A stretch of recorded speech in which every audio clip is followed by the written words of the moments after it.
Hello and welcome to this instructional video. Because your child is in kindergarten, you will be testing them using a letter naming CBM, where your child will be asked to name as many letters as they can in 60 seconds.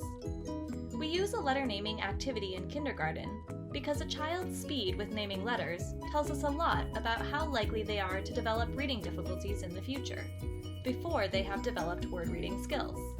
Let's learn how to prepare for the letter naming test. You'll find a checklist for testing on the CBM at Home website. First, in the Grade Selection tab, make sure you've selected your child's grade.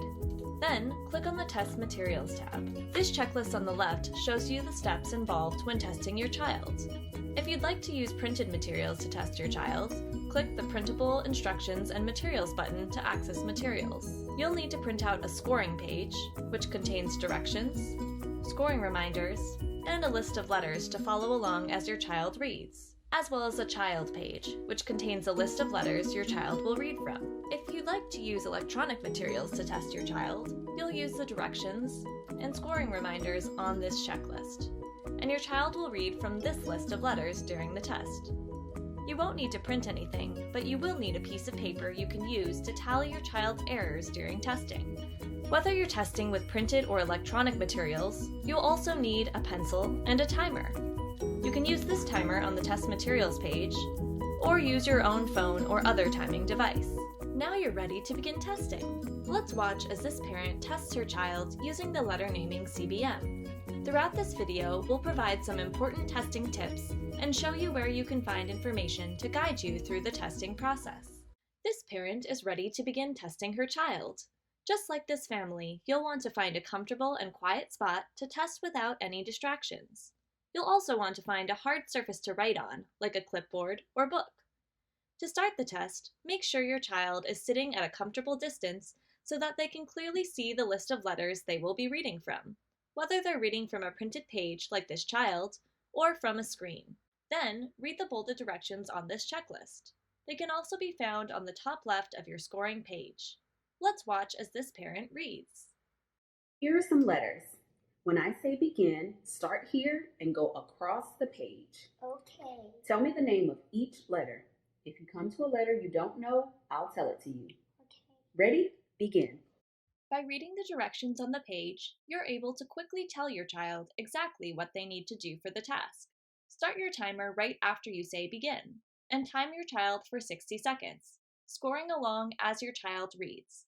It's important to test for 60 seconds exactly because this is how we will get the most accurate prediction about your child's risk for reading difficulties. Let's watch as this child starts reading. If you're testing with printed materials, you'll follow along on your scoring page like this parent, marking a slash through any letters your child names incorrectly. If you're testing with electronic materials, use a piece of paper to tally each letter your child names incorrectly. N, T, F, K, W, R, Q, X, A, C, X, Y. As you test, use the scoring reminders table to remind yourself of important scoring rules. In addition to marking any letters your child names incorrectly as incorrect, you'll also mark a slash through or tally any letters or rows that your child skips. If your child pauses for 3 seconds, tell your child the letter and mark the letter as incorrect. If your child says the letter sound instead of the letter name, quickly tell your child to tell me the letter name, not its sound, and mark the letter as incorrect. Finally, if your child names a letter incorrectly, but then corrects themselves within 3 seconds, make a note that the letter should be counted as correct. Let's watch as this parent continues scoring until the timer stops at 60 seconds. O, T, J, L, B, Y, L, S, E, K, D. All right. Stop scoring right when the timer reaches 60 seconds. Then, make a note on your sheet of the last letter your child named before the timer stopped. You'll record this information on the CBM at Home website. A couple of final tips. First, because this is a quick timed test, it's important not to talk too much to your child while testing, so they have the chance to read as many words as possible. Use only the reminders listed in the scoring reminders table, so your child has the opportunity to do their very best on the task.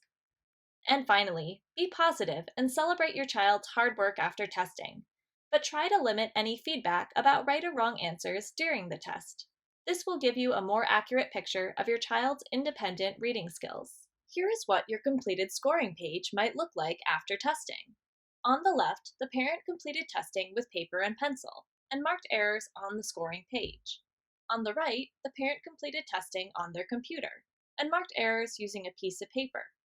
Notice how in both cases, the total number of incorrect letters are slashed or tallied, and any corrections the child made within 3 seconds are marked as correct. Note also how in both cases the parent made a note about the last letter their child named in 60 seconds. Once you're done testing, watch our short video on how to enter scores into the CBM at Home website. We hope this video has helped you learn how to quickly and easily test your child using the letter naming CBM. Please don't hesitate to reach out to us with any additional questions. Good luck testing!